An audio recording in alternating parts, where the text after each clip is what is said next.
कि बहुजन समाज पार्टी ने बहुजन की पॉलिटिक्स ही करनी आ या बहुजन की पॉलिटिक्स तो अगे वध के जिहड़ा आ वो समूह दी ते सारिਆਂ ਦੀ पॉलिटिक्स ਦੇ ਵੱਲ कदम ਵਧਾਉਣੇ ਆ। मिशन किसी जाति नाल जुड़ के काम करना, किसी धर्म ना विशेष ना जुड़ के काम करना नहीं है। मिशन क्या आया भवतू सब मंगल, मिशन क्या आया सरबत दा भला हो। इदां किदां हो सकदी आ कि राजा राज गद्दी ते बैठा होवे ते वो अपनी जाति नूं प्रफुल्लित करे, अपने धर्म नूं प्रफुल्लित करे ते दूजिਆਂ ਨੂੰ कुचल देवे। ਅੱਜ ਮੋਦੀ कर रहा, मोदी विशेष जाति विशेष धर्म नूं प्रफुल्लित कर रहा। बहुजन समाज पार्टी सारियां जातां सारे धर्मां दी पार्टी है, गल हमेशा ख्याल च रखनी चाहिए। साडा एजेंडा आ ਜਿਹੜੇ ਕੰਮ ਹਜ਼ਾਰਾਂ ਸਾਲਾਂ ਤੋਂ ਈਵਨ ਦੈਨ ਦੇਸ਼ ਆਜ਼ਾਦ ਹੋਣ ਤੋਂ ਬਾਅਦ ਹੱਦ ਤੱਕ ਨਹੀਂ ਹੋਏ, ਉਹਨਾਂ ਨੀਤੀਆਂ ਉਹਨਾਂ ਪਾਲਿਸੀਆਂ ਨੂੰ ਲਿਆਣਾ। ਚੰਦ ਦਿਨ ਪਹਿਲਾਂ ਅਕਾਲੀ ਦਲ ਦੇ ਵਿੱਚੋਂ ਟੁੱਟ ਕੇ ਤੁਹਾਡੇ ਨਾਲ ਜੁੜਦੇ ਆ ਤੇ ਫਿਰ ਉਹਨਾਂ ਨੂੰ ਤੁਸੀਂ ਆਪਣੇ ਵੱਲੋਂ ਉਮੀਦਵਾਰ ਐਲਾਨਦੇ, ਕੀ ਬਸਪਾ ਦੇ ਕੋਲ ਆਪਣੇ ਚਿਹਰੇ ਉਦਾਂ ਦੇ ਨਹੀਂ ਸੀਗੇ ਤਾਂ ਕਰਕੇ ਕੀਤਾ ਗਿਆ? ਕਾਂਗਰਸ ਦੇ ਕੁਝ ਦਲਾਲ ਟਾਈਪ ਲੋਕ ਜਿਹੜੇ ਆਈਟੀ ਸੈੱਲ ਉਹਨਾਂ ਦੇ ਉਹ ਸਮਾਜ ਨੂੰ ਗਮਰਾਹ ਕਰਨ ਲਈ ਇਦਾਂ ਦੀਆਂ ਖਬਰਾਂ ਫੈਲਾ ਰਹੇ। ਇਹ ਜਿਹੜੀ ਇੱਕ ਚਰਚਾ ਚੱਲਦੀ ਪਈ ਹੈ ਕਿ ਕੋਈ ਪਤਾ ਨਹੀਂ ਕਿਹੜੇ ਵੇਲੇ ਜੀ ਪਰਾਂ ਹੋ ਜਾਣਾ ਹੈ। ਹਾਲਾਂਕਿ ਹੁਣ ਜਿਹੜੀਆਂ ਸਥਿਤੀਆਂ 'ਚ ਆ ਗਿਆ ਤੇ ਲੱਗਦਾ ਕਿ ਇਹ ਮਜ਼ਬੂਤ ਗੱਠਜੋੜ ਹੋ ਗਿਆ, ਕਿਉਂਕਿ ਅਕਾਲੀ ਦਲ ਦੇ ਕੋਲ ਵੀ ਆਪਸ਼ਨ ਨਹੀਂ ਆ ਕੋਈ ਹੋਰ ਗੱਠਜੋੜ ਦੀ। ਤੇ ਇਸ ਵਾਰ ਦੀਆਂ ਸੰਭਾਵਨਾਵਾਂ ਕੋਈ ਸ਼ਰਤ ਕੋਈ ਪ੍ਰਨੋਟ ਰੱਖਿਆ ਜਾਂ ਜ਼ੁਬਾਨੀ ਕਲਾਮੀ ਸਾਰੀਆਂ ਚੀਜ਼ਾਂ ਚੱਲਦੀਆਂ ਪਈਆਂ? ਰਿਸ਼ਤਾ ਕਿੱਥੇ ਤੱਕ ਜਾਣਾ ਕਿੱਥੇ ਤੱਕ ਨਹੀਂ ਜਾਣਾ, ਮੇਰਾ ਇਸ ਗੱਲ ਵੱਲ ਬਿਲਕੁਲ ਵੀ ਧਿਆਨ ਨਹੀਂ। ਮੇਰਾ ਧਿਆਨ ਇਸ ਗੱਲ ਵੱਲ ਹੈ ਕਿ 2020 ਦਾ ਮੈਚ ਹੈ ਤੇ ਜਿੱਤਣਾ ਆ, ਚੌਕੇ ਛੱਕੇ ਮਾਰ ਕੇ ਜਿੱਤਣਾ ਆ। ਤੇ ਜਿਹੜੀ 2022 ਦਾ ਮੈਰਾਥਨ ਹੈ 골ਡ ਮੈਡਲ ਲੈ ਕੇ ਆਵਾਂ। ਪੰਜਾਬ ਦੇ ਵਿੱਚ ਚੁਣਾਵੀ ਅਖਾੜਾ ਭਖ ਚੁੱਕਾ ਹੈ ਔਰ ਖਾਸ ਤੌਰ ਤੇ ਇਸ ਵਾਰ ਸਥਿਤੀਆਂ ਬੜੀਆਂ ਦਿਲਚਸਪ ਨੇ। ਇਹਨਾਂ ਦਿਲਚਸਪ ਸਥਿਤੀਆਂ ਦੇ ਵਿੱਚ ਇੱਕ ਉਹ ਤਬਕਾ, ਇੱਕ ਉਹ ਵਰਗ ਜਿਹੜਾ ਅਕਸਰ ਨੁਮਾਇੰਦਗੀ ਪੱਖੋਂ ਕਈ ਵਾਰ ਪਿੱਛੇ ਰਹਿੰਦਾ ਜਾਂ ਪਛੜਦਾ ਨਜ਼ਰ ਆਉਂਦਾ ਆ, ਉਹ ਹੈ ਐਸਸੀ ਭਾਈਚਾਰਾ। ਪੰਜਾਬ ਦੇ ਵਿੱਚ ਐਸਸੀ ਭਾਈਚਾਰੇ ਦੇ ਲਈ ਇੱਕ ਮਿਸ਼ਨ ਆਰੰਭਿਆ ਜਾਂਦਾ ਸਾਹਿਬ ਸ਼੍ਰੀ ਕਾਂਸ਼ੀ ਰਾਮ ਦੇ ਵੱਲੋਂ। ਬਹੁਜਨ ਸਮਾਜ ਪਾਰਟੀ ਹੋਂਦ ਦੇ ਵਿੱਚ ਆਉਂਦੀ ਹੈ, ਪਿਛਲੇ ਲੰਬੇ ਸਮੇਂ ਤੋਂ ਪੰਜਾਬ ਦੇ ਵਿੱਚ ਸਿਆਸੀ ਸਰਗਰਮੀਆਂ ਕਰਦੀ ਨਜ਼ਰ ਆ ਰਹੀ ਹੈ। ਪਰ ਥੋੜ੍ਹਾ ਸਮਾਂ ਇੱਦਾਂ ਦਾ ਨਿਕਲਿਆ ਜਿੱਥੇ ਲੱਗਾ ਕਿ ਬਹੁਜਨ ਸਮਾਜ ਪਾਰਟੀ ਸ਼ਾਇਦ ਹੌਲੀ ਹੌਲੀ ਜਿਹੜਾ ਆ ਉਹ ਬਹੁਤ ਪਿੱਛੇ ਰਹਿ ਰਹੀ ਹੈ। ਪਰ ਇਹਨਾਂ ਚੋਣਾਂ ਤੋਂ ਪਹਿਲਾਂ ਅਚਾਨਕ ਅਕਾਲੀ ਦਲ ਨਾਲ ਗੱਠਜੋੜ ਹੁੰਦਾ ਆ। ਇਹਦੇ ਤੋਂ ਪਹਿਲਾਂ 2019 ਦੀ ਲੋਕ ਸਭਾ ਦੀ ਚੋਣ ਦੀ ਗੱਲ ਕਰ ਲਈਏ ਤਾਂ ਉਹਨਾਂ ਚੋਣਾਂ ਦੇ ਵਿੱਚ ਜਿਸ ਤਰੀਕੇ ਨਾਲ ਇਹ ਵੋਟ ਬੈਂਕ ਨੂੰ ਆਪਣੇ ਨੂੰ ਵਧਾਉਂਦੀ ਨਜ਼ਰ ਆਉਂਦੀ ਹੈ ਤੇ ਉਹਦੇ ਤੋਂ ਲੱਗਦਾ ਹੈ ਕਿ 2022 ਦੀਆਂ ਵਿਧਾਨ ਸਭਾ ਦੀਆਂ ਚੋਣਾਂ ਦੇ ਵਿੱਚ ਬਹੁਜਨ ਸਮਾਜ ਪਾਰਟੀ ਇੱਕ ਫੈਸਲਾਕੁਨ ਭੂਮਿਕਾ ਅਦਾ ਕਰੇਗੀ।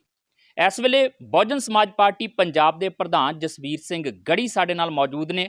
ਜਾਣਾਂਗੇ ਕਿ ਬਹੁਜਨ ਸਮਾਜ ਪਾਰਟੀ ਇਸ ਵੇਲੇ ਕਿਹੜੀ ਸਥਿਤੀ ਤੇ ਆਪਣੇ ਆਪ ਨੂੰ ਮਹਿਸੂਸ ਕਰ ਰਹੀ ਹੈ। ਗੱਠਜੋੜ ਤੋਂ ਬਾਅਦ 2022 ਦੇ ਨਤੀਜੇ ਜਿਹੜੇ ਆ ਉਹ ਬਸਪਾ ਦੇ ਪੱਖ ਦੇ ਵਿੱਚ ਕਿੰਨੇ ਕੁ ਭੁਗਤਦੇ ਨਜ਼ਰ ਆਉਣਗੇ ਤੇ ਇਹਦੇ ਨਾਲ ਜਿਹੜਾ ਇੱਕ ਮਿਸ਼ਨ ਵਿੱਢਿਆ ਗਿਆ ਸੀਗਾ ਸਾਹਿਬ ਸ਼੍ਰੀ ਕਾਂਸ਼ੀ ਰਾਮ ਹੋਰਾਂ ਦੇ ਵੱਲੋਂ, ਉਹ ਮਿਸ਼ਨ ਕਿਸ ਤਰੀਕੇ ਨਾਲ ਅੱਗੇ ਤੋਰਿਆ ਜਾਏਗਾ। ਸਭ ਤੋਂ ਪਹਿਲਾਂ ਜੀ ਆਇਆਂ ਕਰਦੇ ਗੜੀ ਸਾਹਿਬ, ਪਹਿਲਾਂ ਤਾਂ ਜੀ ਆਇਆਂ ਟੀਵੀ ਪੰਜਾਬ ਤੇ।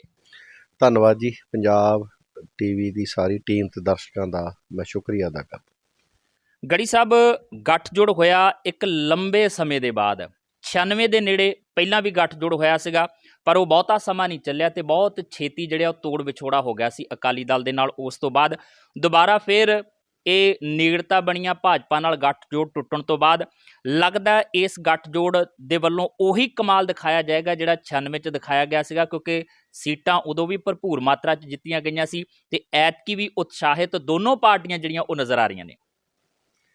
ਬਿਲਕੁਲ ਮੁਹਾਵਰਾ ਆ, ਹਿਸਟਰੀ ਰਿਪੀਟਸ, ਇਤਿਹਾਸ ਦੁਹਰਾਉਂਦਾ ਹੈ। ਤੇ ਜਿਹੜਾ 2022 ਦਾ ਵੀ ਇਲੈਕਸ਼ਨ ਹੈ ਉਹ ਵੀ ਇਤਿਹਾਸ ਦੁਹਰਾਏਗਾ। ਪਹਿਲਾਂ ਪੰਜਾਬ ਦੀ ਰਾਜਨੀਤੀ 'ਚ ਇਤਿਹਾਸ ਮਾਨੇਵਰ ਸਾਹਿਬ ਕਾਸ਼ੀ ਰਾਮ ਜੀ ਜਿਹੜੇ ਰਾਸ਼ਟਰੀ ਪ੍ਰਧਾਨ ਬਹੁਜਨ ਸਮਾਜ ਪਾਰਟੀ ਉਸ ਵੇਲੇ ਸੀਗੇ ਔਰ ਸ਼੍ਰੋਮਣੀ ਅਕਾਲੀ ਦਲ ਦੇ ਪ੍ਰਧਾਨ ਮਾਨਯੋਗ ਸਰਦਾਰ ਸੁਖਬੀਰ ਪ੍ਰਕਾਸ਼ ਸਿੰਘ ਬਾਦਲ ਜੀ, 13 ਮੈਂਬਰ ਪਾਰਲੀਮੈਂਟ ਸੀਟਾਂ ਪੰਜਾਬ ਦੀਆਂ 13 ਲੜੀਆਂ, 3 ਬਸਪਾ ਨੇ ਲੜੀਆਂ, ਤਿੰਨੋਂ ਜਿੱਤੇ ਔਰ 10 ਸੀਟਾਂ ਸ਼੍ਰੋਮਣੀ ਅਕਾਲੀ ਦਲ ਲੜਿਆ, 8 ਜਿੱਤਿਆ। 11 ਔਰ 12ਵੀਂ ਸੀਟ ਜਿਹੜੀ ਗੁਰਦਾਸਪੁਰ ਦੀ ਅਸੀਂ ਹਾਰੇ, ਉੱਥੇ ਫਰੈਂਡਲੀ ਮੈਚ ਹੋ ਗਿਆ ਸੀ। ਬਸਪਾ ਕਹਿੰਦੇ ਇੱਥੋਂ ਹੱਥ ਹੀ ਲੜਨਾ ਚਾਹੀਦਾ, ਅਕਾਲੀ ਦਲ ਕਹਿੰਦਾ ਤੱਕੜੀ ਚਾਹੀਦੀ, ਤੇ ਦੋਏ ਲੜੇ ਤੇ 25,000 ਵੋਟ ਹਾਥੀ ਵਾਲੇ ਲੈ ਗਏ, 20,000 ਨਾਲ ਤੱਕੜੀ ਹਾਰ ਗਈ। ਔਰ ਹੁਣ ਵੀ ਜਿਹੜਾ ਸਮਾਂ ਆ 2022 ਦਾ, ਅਸੀਂ ਜਦੋਂ ਸਮਝੌਤਾ ਕੀਤਾ, ਬਹੁਜਨ ਸਮਾਜ ਪਾਰਟੀ ਜਿਹੜੀ ਪਿਛਲੇ 25 ਸਾਲਾਂ ਤੋਂ ਕੋਈ ਖਾਤਾ ਨਹੀਂ ਸੀ ਖੋਲ੍ਹ ਪਾਈ, ਭੈਣ ਜੀ ਮਾਨਯੋਗ ਭੈਣ ਕੁਮਾਰੀ ਮਾਇਆਵਤੀ ਜੀ ਜਿਹੜੇ ਰਾਸ਼ਟਰੀ ਪ੍ਰਧਾਨ ਹੈ ਬਹੁਜਨ ਸਮਾਜ ਪਾਰਟੀ ਦੇ, ਉਹਨਾਂ ਦੇ ਦਿਸ਼ਾ ਨਿਰਦੇਸ਼ਾਂ ਦੇ ਵਿੱਚ ਅੱਜ ਤੋਂ 30 ਮਹੀਨੇ ਪਹਿਲਾਂ ਮੈਨੂੰ ਪੰਜਾਬ ਦੀ ਜ਼ਿੰਮੇਵਾਰੀ ਭੈਣ ਜੀ ਦੇ ਆਸ਼ੀਰਵਾਦ ਨਾਲ ਮਿਲੀ। ਜੋ ਭੈਣ ਕੁਮਾਰੀ ਮਾਇਆਵਤੀ ਜੀ ਦੇ ਦਿਸ਼ਾ ਨਿਰਦੇਸ਼ ਆਏ, ਉਹ ਪੰਜਾਬ ਦੇ ਇੰਚਾਰਜ ਸ਼੍ਰੀ ਰਣਧੀਰ ਸਿੰਘ ਬੈਨੀਵਾਲ ਜੀ ਦੀ ਅਗਵਾਈ 'ਚ, ਉਹਨਾਂ ਦੀ ਦਿਸ਼ਾ ਨਿਰਦੇਸ਼ਨਾਂ 'ਚ ਅਸੀਂ ਲਾਗੂ ਕਰਨ ਦੀ ਕੋਸ਼ਿਸ਼ ਕੀਤੀ। ਹਾਲਾਂਕਿ ਸਾਡਾ 1.25 ਸਾਲ ਕਿਸਾਨ ਅੰਦੋਲਨ ਔਰ ਕੋਵਿਡ ਦੇ ਨਾਲ ਅਸੀਂ ਜਕੜੇ ਰਹੇ, ਘਰਾਂ 'ਚ ਬੰਦ ਰਹੇ। ਬਹੁਤ ਇਹ 15 ਮਹੀਨੇ ਬਣ ਜਾਂਦੇ ਆ, 30 ਮਹੀਨਿਆਂ 'ਚੋਂ ਅੱਧਾ ਸਮਾਂ ਸਾਡਾ ਕੋਵਿਡ ਔਰ ਕਿਸਾਨ ਅੰਦੋਲਨ ਖਾ ਗਿਆ।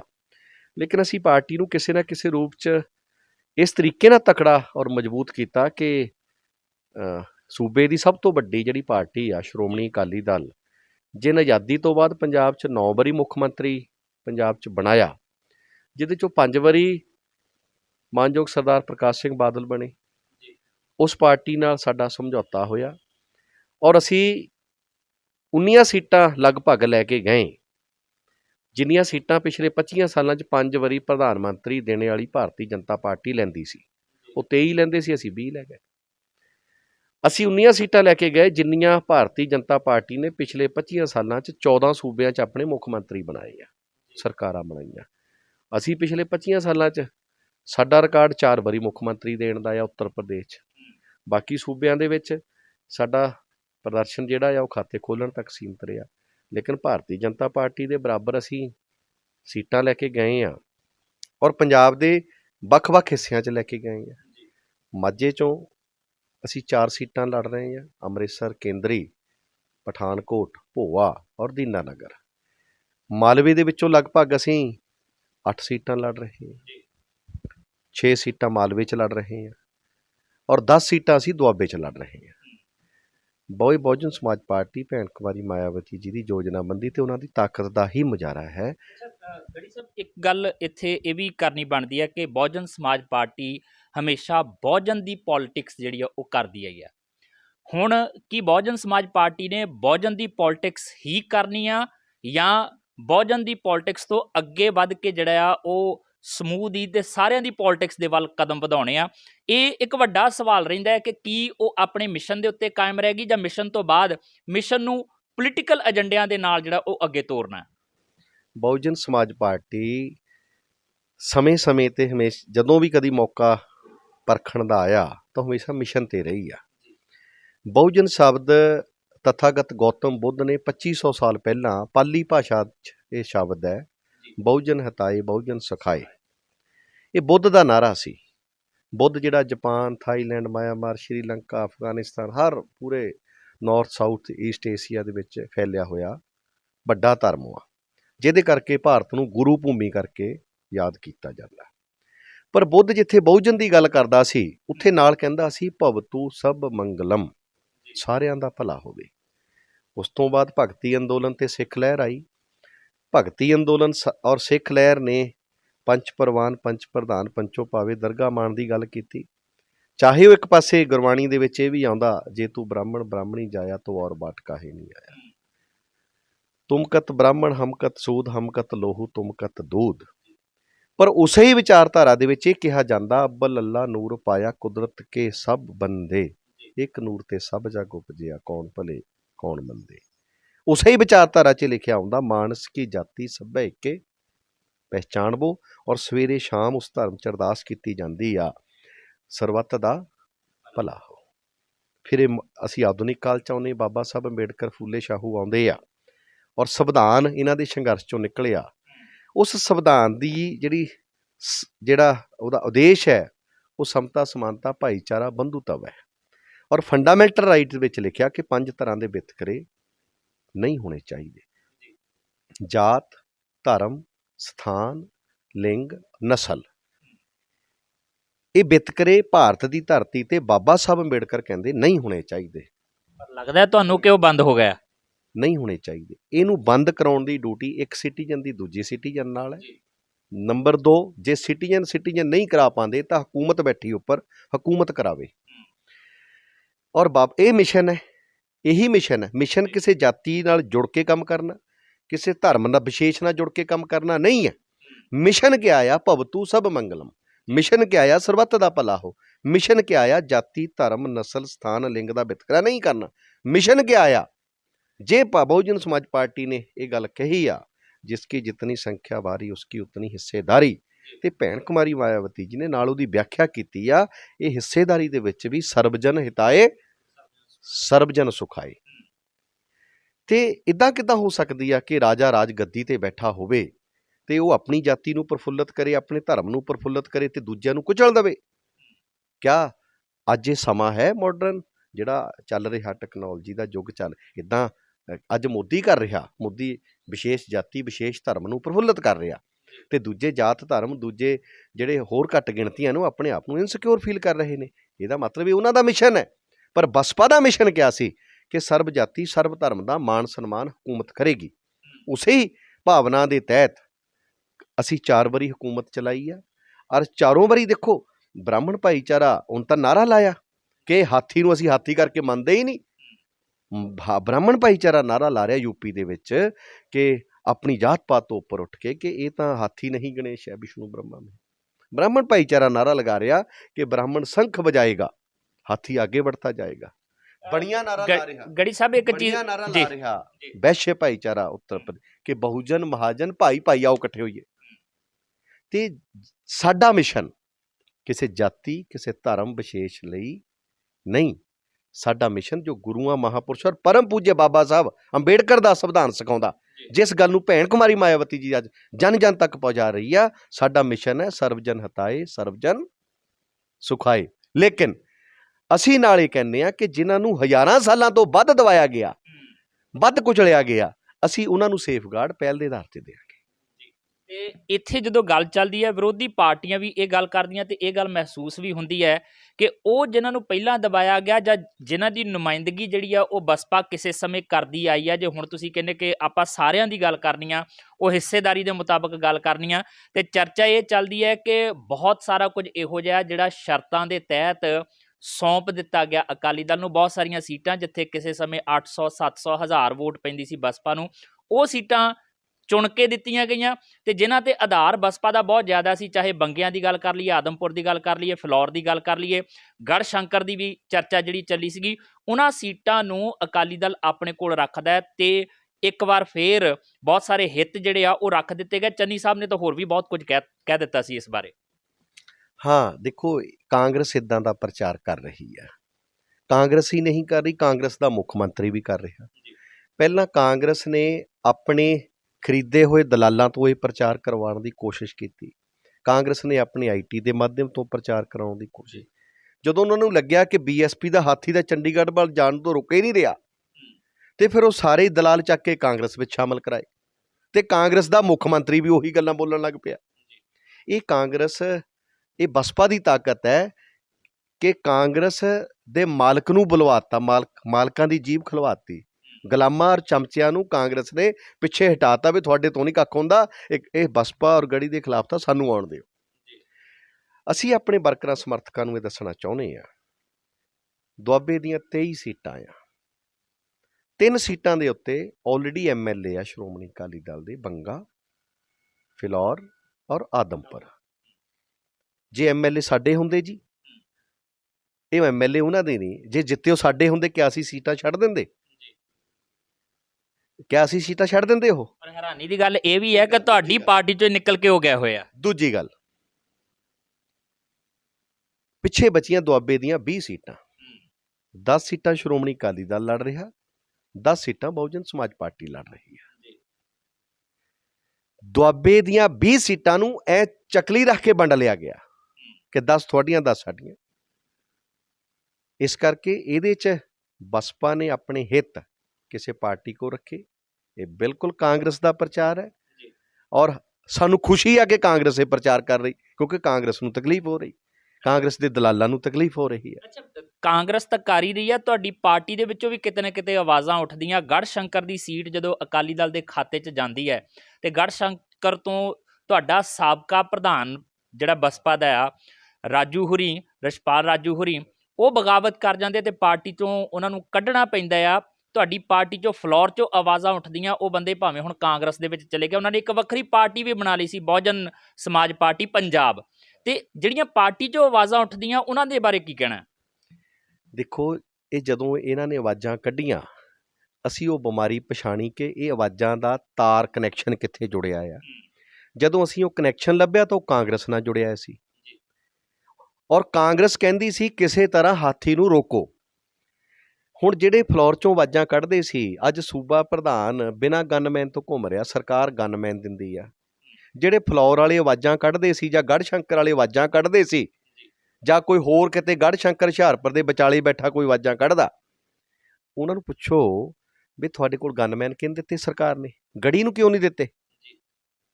ਸਰਕਾਰ ਤੁਹਾਡੀ ਬੜੀ ਸੁਰੱਖਿਆ ਚਾਹੁੰਦੀ ਆ, ਦਲਾਲਾਂ ਦੀ, ਚਮਚਿਆਂ ਦੀ, ਗੜੀ ਦੀ ਸੁਰੱਖਿਆ ਨਹੀਂ ਚਾਹੁੰਦੀ, ਜਿਹੜਾ ਰੋਜ਼ ਹਜ਼ਾਰਾਂ ਦੀਆਂ ਵੱਡੀਆਂ ਰੈਲੀਆਂ 'ਚ ਆਉਂਦਾ ਜਾਂਦਾ।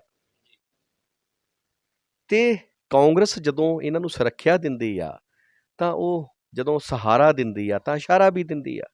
ਇਹ ਕਾਂਗਰਸ ਦੇ ਇਸ਼ਾਰੇ ਸੀ ਕਿ ਸਾਬਕਾ ਪ੍ਰਧਾਨ ਬੋਲਿਆ, ਫਲੋਰ ਬੋਲਿਆ ਜਾਂ ਕੋਈ ਹੋਰ ਟੁੱਟੇ ਭੱਜੇ ਲੋਕ ਬੋਲਣਗੇ, ਲੇਕਿਨ ਇਹਨਾਂ ਦੀਆਂ ਬੋਲਤੀਆਂ ਬੰਦ ਹੋ ਜਾਣਗੀਆਂ ਜਦੋਂ 2022 ਦੇ ਵਿੱਚ ਅਸੀਂ ਇਹ ਟੀਚਾ ਬਣਾਇਆ ਕਿ ਅਸੀਂ ਇਸ ਵਾਰੀ ਖਾਤਾ ਖੋਲ੍ਹਣਾ ਪੰਜਾਬ 'ਚ, ਪਾਰਟੀ ਖੜੀ ਕਰਨੀ ਆ ਪੰਜਾਬ 'ਚ, ਜਿਹੜੀ ਪਾਰਟੀ ਨੂੰ ਇਹਨਾਂ ਲੋਕਾਂ ਨੇ ਹੀ ਪਿਛਲੇ 25 ਸਾਲਾਂ 'ਚ ਤਰ੍ਹਾਂ ਤਰ੍ਹਾਂ ਦੇ ਕੁਝ ਚਾਲਾਂ ਚੱਲ ਕੇ, ਸਾਜ਼ਿਸ਼ਾਂ ਕਰਕੇ ਅੱਜ ਤੱਕ ਉੱਠਣ ਨਹੀਂ ਦਿੱਤਾ। ਆ ਜਿਹੜਾ ਬੋਲਦਾ ਸੀ ਫਲੋਰ ਵਾਲਾ, ਤੁਸੀਂ ਨਾਂ ਲਿਆ, ਹੁਣ ਮੈਨੂੰ ਤਾਂ ਨਾਂ ਵੀ ਉਹਦਾ ਨਹੀਂ ਪਤਾ ਮੁੰਡੇ ਦਾ ਕੀ ਆ, ਚਲੋ ਜਿਹੜਾ ਵੀ ਆ, ਲੇਕਿਨ ਉੱਥੋਂ ਜਦੋਂ ਪ੍ਰਧਾਨ ਲੜਿਆ ਸੀ ਪਿਛਲੀ ਵਾਰੀ ਸਾਬਕਾ ਉੱਥੋਂ 2017 'ਚ, ਉਦੋਂ ਇਹ ਕਿੱਥੇ ਸੀਗਾ? ਪੀਂਘਾ ਪਾਉਂਦਾ। ਇਹ ਫਲੋਰ ਦੇ ਬੱਚੇ ਨੂੰ ਪਤਾ ਨਹੀਂ, ਜਿਹੜਾ ਇਹ ਰੌਲਾ ਪਾਉਂਦਾ ਇਹ BSP ਦਾ ਕਦੋਂ? ਇਹ ਤਾਂ ਕਾਸ਼ੀ ਰਾਮ ਸਾਹਿਬ ਦੇ ਜੀਂਦੇ ਜੀ ਛੱਡ ਕੇ ਇਹਨਾਂ ਨੇ ਤਾਂ ਅਲੱਗ-ਅਲੱਗ ਸੰਗਠਨ ਬਣਾ ਲਏ ਸੀ। ਤਾਂ ਇਸ ਕਰਕੇ ਜਿਹੜਾ ਗੜ੍ਹਸ਼ੰਕਰ ਦੀ ਤੁਸੀਂ ਗੱਲ ਕਰਦੇ ਹੋ, ਪਾਰਟੀ ਨੇ ਪ੍ਰੈਜ਼ੀਡੈਂਟ ਬਣਾਇਆ, ਵੱਡਾ ਅਹੁਦਾ ਦਿੱਤਾ ਅਤੇ ਉਹਨੂੰ ਆਪਣੇ ਉਸ ਸਨਮਾਨ ਦੇ ਲਈ ਪਾਰਟੀ ਦੇ ਭੈਣ ਕੁਮਾਰੀ ਮਾਇਆਵਤੀ ਜੀ ਦੇ ਫੈਸਲੇ ਨਾਲ ਸਹਿਮਤ ਹੋਣਾ ਚਾਹੀਦਾ। ਜੇ ਉਹ ਸਹਿਮਤ ਨਹੀਂ ਹੋਇਆ, ਕਦੇ ਪਾਰਟੀ ਨੇ ਕਿਸੇ ਨੂੰ MP ਬਣਾਇਆ, ਕਿਸੇ ਨੂੰ MLA ਬਣਾਇਆ, ਕਿਸੇ ਨੂੰ ਰਾਜ ਸਭਾ ਮੈਂਬਰੀ ਬਣਾਈ, ਜੇ ਉਹ ਅੱਜ ਵੀ ਪਾਰਟੀ ਦੇ ਖਿਲਾਫ ਬਦਖੋਹੀਆਂ ਕਰਕੇ ਦੁਸ਼ਪ੍ਰਚਾਰ ਕਰ ਰਹੇ ਆ, ਇਹਦਾ ਮਤਲਬ ਇਹ ਉਹੀ ਲੋਕ ਨੇ ਜਿਨ੍ਹਾਂ ਨੇ ਪਿਛਲੇ 25 ਸਾਲਾਂ 'ਚ ਪਾਰਟੀ ਡੋਬੀ। ਇਹਦਾ ਮਤਲਬ ਇਹ ਉਹ ਲੋਕ ਨੇ ਜਿਨ੍ਹਾਂ ਨੇ ਸਾਹਿਬ ਕਾਸ਼ੀ ਰਾਮ 2002 ਵਿੱਚ ਜਲੰਧਰੋਂ ਰਵਾ ਕੇ ਭੇਜਿਆ ਔਰ ਪੰਜਾਬ ਨੂੰ ਕਹਿ ਕੇ ਗਿਆ ਸੀ, ਸਾਹਿਬ ਕਾਸ਼ੀ ਰਾਮ ਮੈਂ ਮਰਦਾ ਮਰ ਜੂ, ਮੁੜ ਕੇ ਪੰਜਾਬ ਨਾ ਆਊਂ, ਔਰ ਮਰ ਗਿਆ ਕਾਸ਼ੀ ਰਾਮ। ਇਹਦਾ ਮਤਲਬ ਉਹ ਜ਼ਿੰਮੇਵਾਰ ਲੋਕ ਜਿਹੜੇ ਆ ਉਸ ਜ਼ਮਾਨੇ ਦੇ, ਉਹ ਅੱਜ ਨੰਗੇ ਹੋ ਰਹੇ, ਉਹਨਾਂ ਨੂੰ ਗੜੀ ਬੇਨਕਾਬ ਕਰ ਰਿਹਾ। ਇੱਕ ਚੀਜ਼ ਹੋ ਰਿਹਾ ਕਿ ਪੰਜਾਬ ਦੇ ਵਿੱਚ ਨਾ ਇਸ ਵੇਲੇ ਦਲਿਤ ਪੋਲਿਟਿਕਸ, ਵੈਸੇ ਤਾਂ ਅਸੀਂ ਵੀ ਇਹ ਮੰਨਦੇ ਕਿ ਆਹ ਜਿਹੜੀਆਂ ਕੈਟੇਗਰਾਈਜ਼ਡ ਕਰਕੇ ਪੋਲਿਟਿਕਸ ਕਰਨੀ ਹੈ ਕੋਈ ਬਹੁਤੀ ਚੰਗੀ ਗੱਲ ਨਹੀਂ ਹੈ, ਪਰ ਇਹ ਦਲਿਤ ਪੋਲਿਟਿਕਸ ਕਿਉਂਕਿ 32% ਦੇ ਕਰੀਬ ਵੋਟ ਬੈਂਕ ਪੰਜਾਬ ਦੇ ਵਿੱਚ ਹੈਗਾ ਆ ਅਤੇ ਉਹਨੂੰ ਟਾਰਗੇਟ ਕੀਤਾ ਜਾਂਦਾ ਆ। ਹੁਣ ਹਰ ਧਿਰ ਦੇ ਵੱਲੋਂ ਕੁਝ ਨਾ ਕੁਝ ਸ਼ਗੂਫਾ ਛੱਡਿਆ ਜਾਂਦਾ। ਕਾਂਗਰਸ ਕਹਿੰਦੀ ਆ, ਬਾਕੀ ਅਨਾਊਂਸ ਕਰਦੇ ਸੀ ਅਸੀਂ ਮੁੱਖ ਮੰਤਰੀ SC ਭਾਈਚਾਰੇ 'ਚੋਂ ਲਿਆ ਕੇ ਖੜਾ ਕਰ ਦਿੱਤਾ, ਬਣਾ ਦਿੱਤਾ ਆ।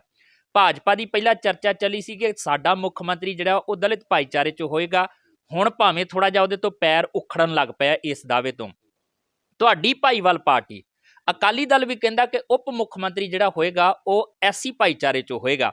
ਇਹ ਪੋਲਿਟਿਕਸ ਜਿਹੜੀ ਚੱਲਦੀ ਪਈ ਆ, ਇਹਦੇ ਕਾਰਨ ਕੀ ਮੰਨਦੇ ਹੋ? ਕੱਲਾ ਸਿਰਫ 32% ਵੋਟ ਬੈਂਕ ਆ ਜਾਂ ਇਸ ਵਾਰ ਬਸਪਾ ਵੀ ਥੋੜ੍ਹਾ ਜਿਹਾ ਉਭਾਰ ਵੱਲ ਆ ਗਈ ਆ, ਨਾਲ ਜੁੜ ਗਈ ਆ ਅਕਾਲੀ ਦਲ ਦੇ ਨਾਲ, ਅਤੇ ਉਹਦੇ ਨਾਲ ਲੱਗਣ ਲੱਗ ਪਿਆ ਕਿ ਹੋ ਸਕਦਾ ਕਿ ਉਹ ਰਿਵਾਈਵ ਕਰ ਜਾਵੇ ਆਪਣੇ ਵੋਟ ਬੈਂਕ ਨੂੰ ਬਸਪਾ, ਅਤੇ ਉਹਨੂੰ ਖੋਰਾ ਲਾਉਣ ਲਈ ਇਹ ਚੀਜ਼ਾਂ ਕੀਤੀਆਂ ਜਾ ਰਹੀਆਂ ਨੇ? ਜਾਂ ਤੁਹਾਨੂੰ ਲੱਗਦਾ ਕਿ ਨਹੀਂ, ਉਹ ਜਿਹੜੇ ਦੱਬੇ ਕੁਚਲੇ ਗਏ ਸੀਗੇ ਉਹਨਾਂ ਨੇ ਆਪਣੇ ਹੱਕ ਪਛਾਣ ਲਿਆ, ਇਸ ਕਰਕੇ ਹੁਣ ਉਹਨਾਂ ਦੇ ਹੱਕਾਂ ਦੀ ਗੱਲ ਹੋਣ ਲੱਗ ਪਈ ਹੈ, ਨੁਮਾਇੰਦਗੀ ਦੀ ਗੱਲ ਹੋਣ ਲੱਗ ਪਈ ਹੈ?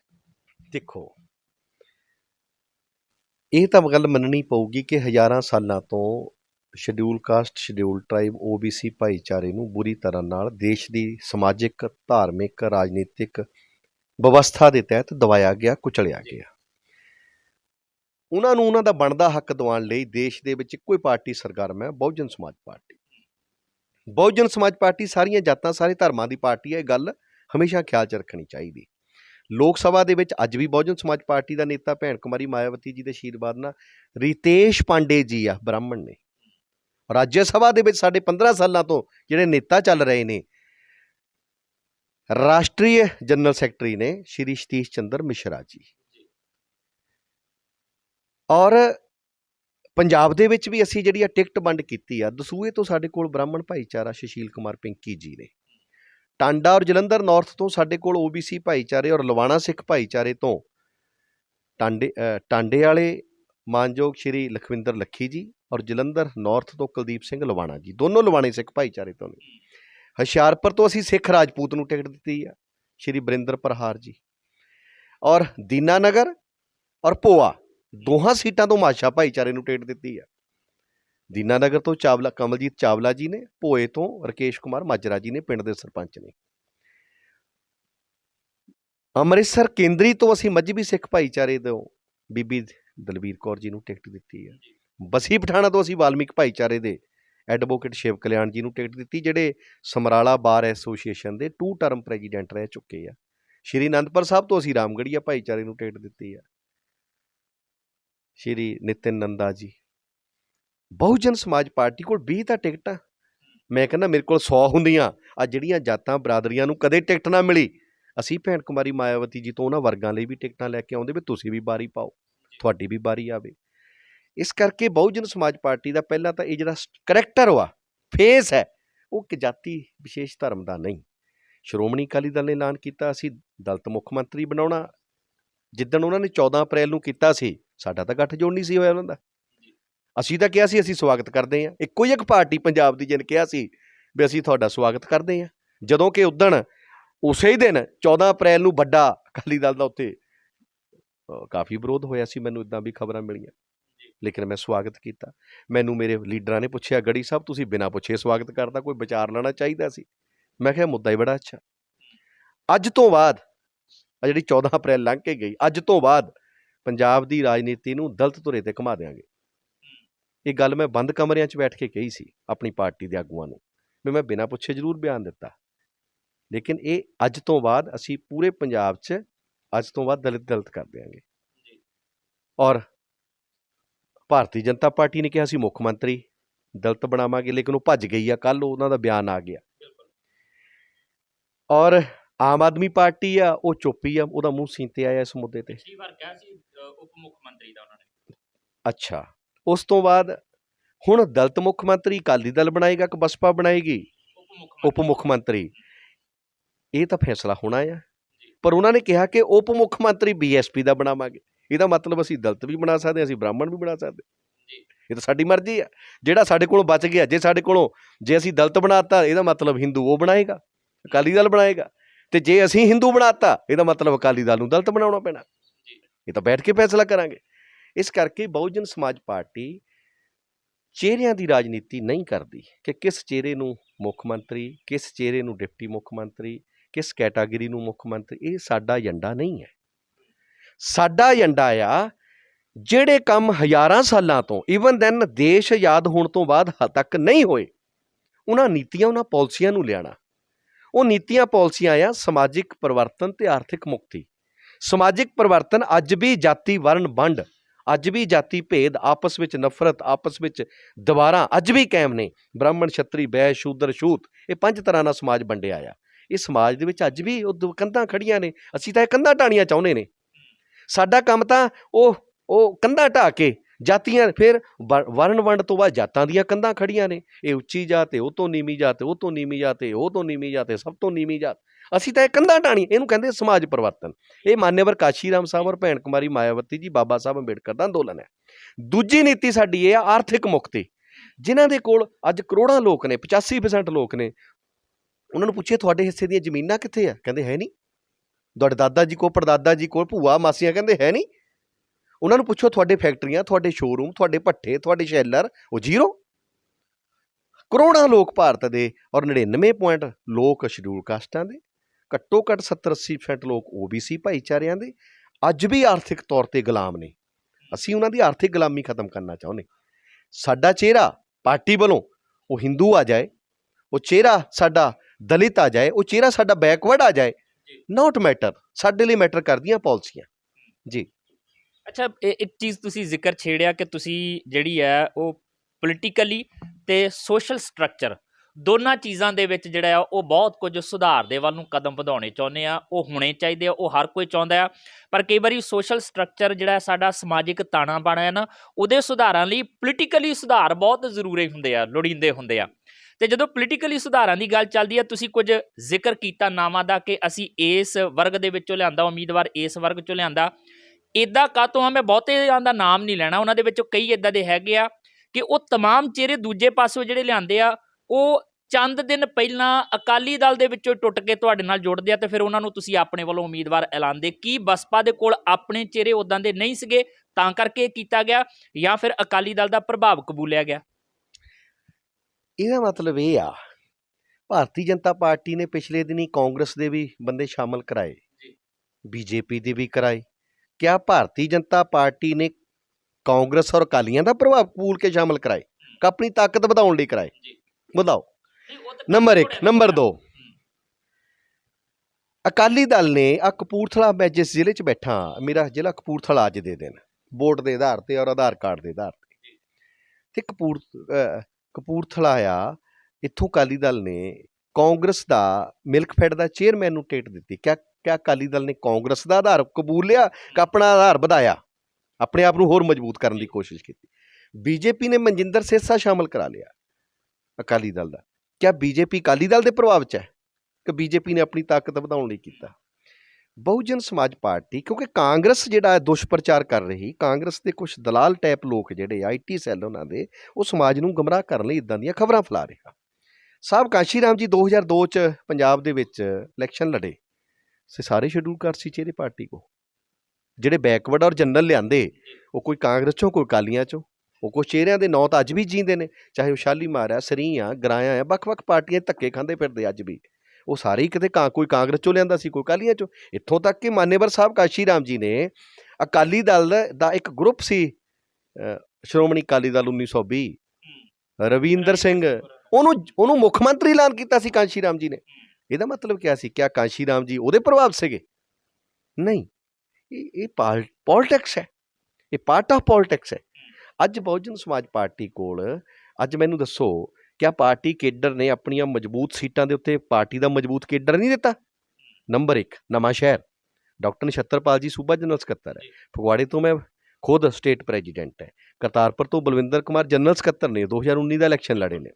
ਜਲੰਧਰ ਪੱਛਮੀ ਤੋਂ ਅਨਿਲ ਕੁਮਾਰ DM ਸਾਹਿਬ ਨੇ। ਮਹਿਲ ਕਲਾਂ ਤੋਂ ਚਮਕੌਰ ਸਿੰਘ ਵੀਰ ਨੇ। ਪਾਇਲ ਤੋਂ ਡਾਕਟਰ ਜਸਪ੍ਰੀਤ ਨੇ। ਬਸੀ ਪਠਾਣਾ ਤੋਂ ਐਡਵੋਕੇਟ ਸ਼ਿਵ ਕਲਿਆਣ ਜੀ ਨੇ। ਕਿੰਨੇ ਨਾਮ ਗਣਾਵਾਂ ਮੈਂ? ਸ਼ਾਮ 84 ਤੋਂ ਇੰਜੀਨੀਅਰ ਮਹਿੰਦਰ ਸੰਦਰ ਨੇ, ਜ਼ਿਲ੍ਹਾ ਪ੍ਰਧਾਨ ਸੀ। ਮਹਿਲ ਕਲਾਂ ਵਾਲਾ ਸੂਬਾ ਜਨਰਲ ਸਕੱਤਰ ਹੈ। ਪਾਇਲ ਵਾਲਾ ਸਟੇਟ ਸੈਕਟਰੀ ਰਿਹਾ ਪਾਰਟੀ ਦਾ। ਆ ਜਿਹੜਾ ਹੁਣ ਅਨੰਦਪੁਰ ਸਾਹਿਬ ਤੋਂ ਟਿਕਟ ਦਿੱਤੀ ਆ, ਇਹਨੂੰ ਕਹਿੰਦੇ ਸ਼ਿਵ ਸੈਨਾ ਦਾ। ਬਈ ਉਹ ਹੁਣ ਤਾਂ ਉਹ ਜ਼ਿਲ੍ਹੇ ਦਾ 22 ਪ੍ਰਧਾਨ ਹੈ। ਪਿਛਲੇ 3 ਮਹੀਨਿਆਂ ਤੋਂ 4 ਮਹੀਨੇ ਜ਼ਿਲ੍ਹੇ ਦਾ 22 ਪ੍ਰਧਾਨ ਸੀ, 3-4 ਮਹੀਨਿਆਂ ਤੋਂ ਉਹਦਾ ਕੰਮ ਦੇਖਣ ਤੋਂ ਬਾਅਦ, ਔਰ BC ਬੈਕਵਰਡ ਚਿਹਰੇ ਨੂੰ ਟਿਕਟ ਦਿੱਤੀ ਆ।